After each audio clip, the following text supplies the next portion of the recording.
আপনাকে রিজিক বন্ধের কুফুরি কালাম করা হয়েছে। আপনাকে ক্যারিয়ার নষ্টের জাদু করা হয়েছে। আপনাকে সারা জীবন অভাবে রাখার জন্য বান মারা হয়েছে। কুফুরি কালাম এটা কিন্তু একটা সত্য বিষয়। এটাকে অস্বীকার করার কোনো উপায় নেই। কেননা আপনি যদি এটাকে অবিশ্বাস করেন তাহলে আপনার ঈমান নষ্ট হয়ে যাবে।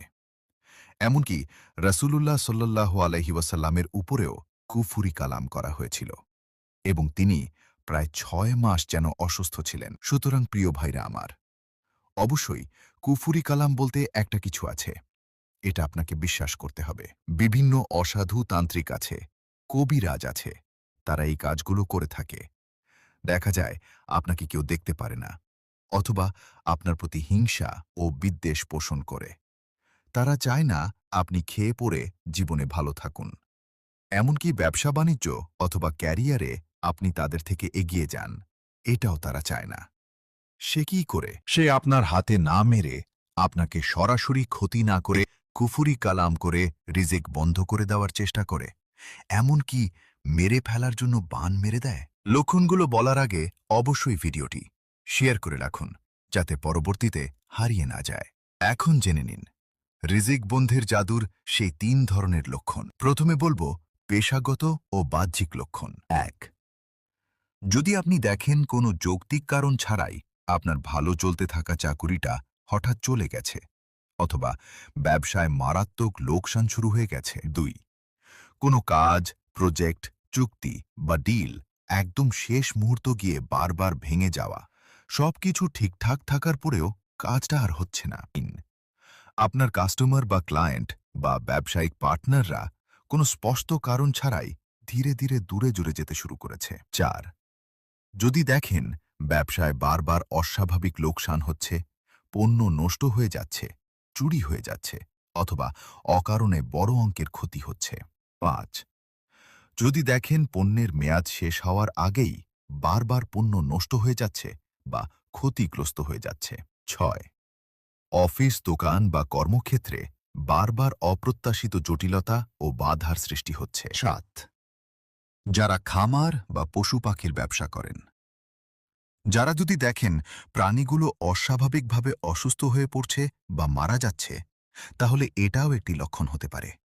আর শেষ লক্ষণ হচ্ছে চাকরি, ব্যবসা বা গুরুত্বপূর্ণ সুযোগগুলো বারবার একদম শেষ ধাপে দিয়ে হাতছাড়া হয়ে যাচ্ছে। এবার আসি মানসিক ও আচরণগত লক্ষণের দিকে। ১, কাজে চরম অনীহা। কাজের জায়গায় গেলেই মন ছটফট করে, অলসতা চেপে বসে এবং সেখান থেকে দ্রুত চলে আসতে ইচ্ছা করে। ২, সিদ্ধান্তহীনতা। সামনে ভালো সুযোগ থাকা সত্ত্বেও আপনি সঠিক সিদ্ধান্ত নিতে পারছেন না এবং সুযোগগুলো হাতছাড়া হয়ে যাচ্ছে। ৩, কর্মক্ষেত্রে বা ক্লায়েন্টের সাথে কথা বলার সময় অকারণ ভয়, বুক ধড়ফড় বা প্যানিক অনুভব করা। ৪, ভবিষ্যৎ নিয়ে সবসময় হতাশ হয়ে থাকা এবং মনে হয় যে আমাকে দিয়ে কিছুই হবে না। ৫, ফজরের নামাজের পর বা কাজে বের হওয়ার আগে অস্বাভাবিক ঘুম ও অলসতা অনুভব করা। ৬, বারবার ব্যর্থতার কারণে আত্মবিশ্বাস হারিয়ে ফেলা।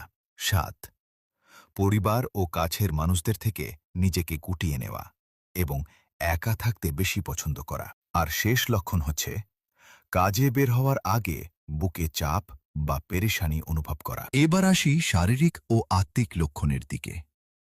এক সাধারণ সময় সুস্থ থাকলেও কাজের জায়গায় গেলে মাথা ব্যথা, শরীর জ্বালা পোড়া বা তীব্র ক্লান্তি শুরু হয়ে যাওয়া। ২, টাকা উপার্জন হলেও কোথায় খরচ হয়ে যাচ্ছে তার হিসাব না মেলা এবং জীবনে বরকত অনুভব না মনে করা।